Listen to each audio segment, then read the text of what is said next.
کے آستانے پر جان ہتھیلی پر رکھ کر گیا تھا. سب جانتے ہیں کہ اس ماشاءاللہ چھاڑا اسے شکست لڑکا فاش بہادر ہے دی, یار آیا اور ایک ماشاءاللہ. پوری بدمزگی پیدا کر کے ایک ہال میں اس نے اپنے سینکڑوں پیڑ. کیا بتائیے آپ کو ولایت کیسے اور کب ملی؟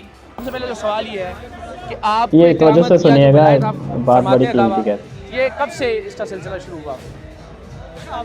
ہنس رہے ہیں بڑا احترام سے سوال. بہت اچھی بات کی ہے. جی اصل بات کیا ہے, جی میں اپنے آپ کو ولی نہیں کہتا ہوں, لیکن بعد میں یہ ظاہر ہو جائے کہتا ہے میں ولی ہوں.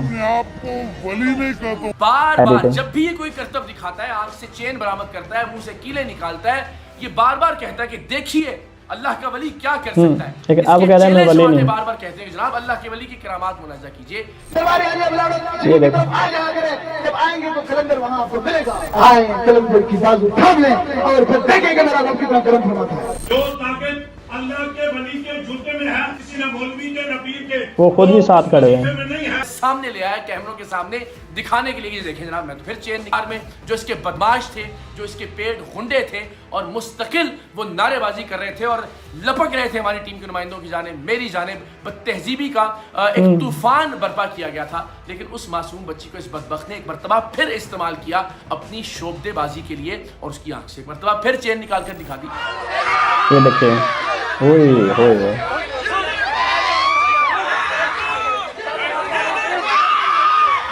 اللہ کے کلام سے لوگوں کو شفا دیتے ہیں یا پڑھتے یہ ہیں. پورا ایک سسٹم چل رہا ہے. دیکھیں میں بسم اللہ الرحمن الرحیم پڑھتا ہوں, اس میں کسی کا کوئی بسم اللہ اچھا. الرحمن بسم اللہ میں کائنات پوری میں طاقت ہے. قرآن کو پڑھ کے بسم اللہ پڑھ کے دم کرنا شریعت میں نہیں ہے.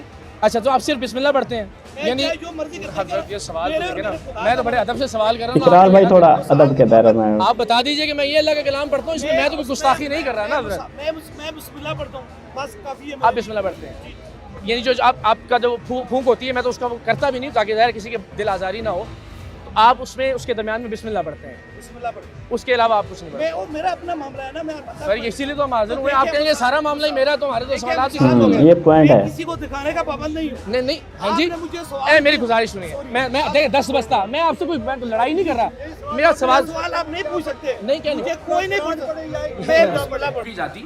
جب یہ لاجواب ہوا تو یہ کھڑا ہو گیا صوفے کے اوپر اور اپنے لوگوں کو ورغلانے لگا, انہیں اشتعال دلانے لگا, جب ہمارے سوالات کا کوئی جواب نہیں تھا اس شخص کے پاس. یہ نہیں حضرت, یہ نہیں, ایسے نہیں جائیں گے آپ. یہ کیا بات ہوئی, ایسے نہ جائیں آپ. لوگ کہیں گے بھاگ گئے ہیں, لوگ کہیں گے بھاگ گئے ہیں, لوگ کہیں گے بھاگ گئے ہیں. پھر کسی بھی شخص کا فرار ہونا کسی گفتگو سے, یا کسی بھی شخص کا بھاگنا, یا کسی بھی شخص کا شکست کھانا, اس کے علاوہ اور کیا ہوتا ہے کہ وہ بات کرنے کے لیے تیار نہ ہو, وہ لوگوں کا ایک ہجوم لگا لے, وہ ہجوم مستقل نعرے لگا رہا ہو, اور اس نے اپنے آستانے پر با آواز بلند لاؤڈ سپیکر لگایا ہو. اور اتنا ڈرا ہوا انسان, اتنا بزدل, اتنا ڈرپوک, اتنا گھٹیا آدمی کہ وہ لائیو کوریج جو اس کے اپنے چینل سے ہو رہی تھی, جو اس کے اپنے فیس بک پر پوسٹڈ ہے, اس میں گفتگو کی آڈیو ہی نہیں ہے. بس جہاں نعرے لگائے جاتے ہیں وہاں آڈیو اپ کر دی جاتی تھی, کیونکہ کیمرہ مین بھی جانتے تھے, آڈیو انجینئرز بھی جانتے تھے, اس کے چیلے بھی جانتے تھے کہ یہ شخص کسی سوال کا جواب نہیں دے سکے گا.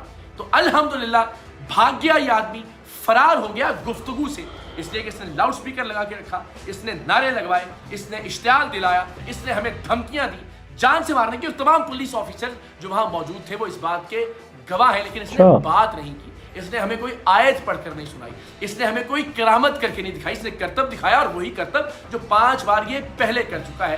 سو الحمدللہ اس گفتگو سے در حقیقت یہ شخص بھاگ گیا, بے نقاب ہوا. پورے پاکستان نے اس کا مکروہ اور بدنما چہرہ دیکھا.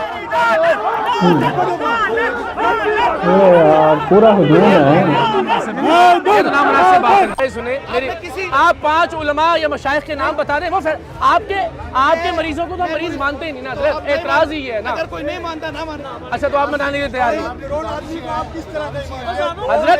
آپ میرے ساتھ کسی اسپتال میں تشریف لے جائیں, آئیے شفا بانٹتے ہیں. پھر جو سب سے بڑی بات مختلف ویڈیوز میں کہ جی فلاں مسلک کا شخص آ گیا, فلاں مذہب کا شخص آیا, اور جب وہ یہاں آیا تو اس نے پیر صاحب کی کرامات دیکھی, پیر صاحب کے کمالات دیکھے, اور وہ ان سے متاثر ہو گیا اور آستانے کا مرید بن گیا.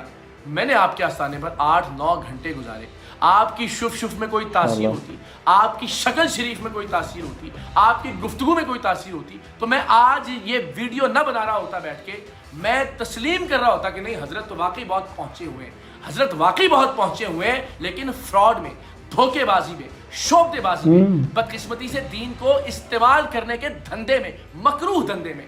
اور جی تو پھر دوستو بھائیو، آپ نے ساری ویڈیو دیکھی، اقرار بھائی کی باتیں سنی اور کچھ آپ نے کلپس بھی بیچ میں دیکھے، تو میرے خیال میں ساری بات سمجھ میں آ ہی چکی ہوگی کہ کیا حق ہے، کیا باطل ہے، یہ ویڈیو کیوں بنائی گئی ہے، کس لیے بنائی گئی ہے، اور اس کے بنانے کا کیا مقصد ہے، اور اقرار بھائی نے اتنا بڑا اقدام کیوں کیا ہے، کس وجہ سے کیا ہے. تو ساری بات آپ کو سمجھ میں آ چکی ہوگی. تو بہرحال میری آپ لوگوں سے یہ ریکویسٹ ہے کہ آپ جب بھی کسی کو بھی پر اعتماد سمجھیں تو سب سے پہلے اس کے بارے میں آپ جانیں کہ وہ کس کیٹاگری کا پرسن ہے، اور علماء اس کے بارے میں کیا رائے دیتے ہیں. بڑے بڑے علماء کی نظر میں اس کا کیا مقام ہے، وہ پڑھا لکھا ہے نہیں ہے، باشرہ ہے نہیں ہے، اور اس کا کیا طریقہ کار ہے، کیا انداز ہے. بہرحال آپ کی اس بارے میں کیا رائے ہے کمنٹ باکس میں لکھ کر بتائیے گا. ویٹ کروں گا آپ کی کمنٹس کا. دعا میں رکھیے گا. السلام علیکم ورحمۃ اللہ وبرکاتہ.